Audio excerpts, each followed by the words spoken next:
আসসালামু আলাইকুম। নিয়ে আসলাম বিফ তেহারি। এখানে আমি মাংসটা এখন বসাই দিলাম। সব ধরনের মশলা দিছি তেহারির এখানে। মাংসটা আমি দমে দিয়ে রেখে দেব। পরে কিছুক্ষণ পরে লাড়া শুরু করব। এটা কষাই একদম ভুনা ভুনা করে নামাই দেব। এটা অনেক টেস্টি হবে এবং সুস্বাদু হবে তেহারির মাংস। মাংসটা প্রায় আমার হয়ে গেছে।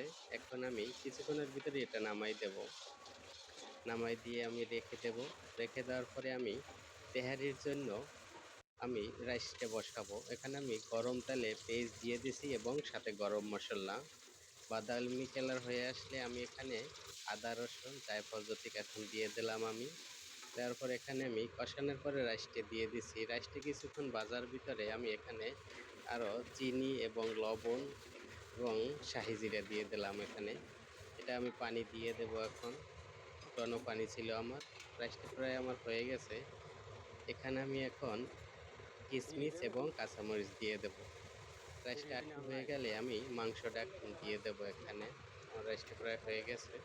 মাংসটা দিয়ে আমি মাঝখানে দিয়ে রেখে দেব। পরে আমি এখন দমে দিয়ে দেব এটা। দমে দেওয়ার পরে ২০ থেকে ২২ মিনিট রাখবো। তারপর আমি ঘি দিয়ে নামাই দেব।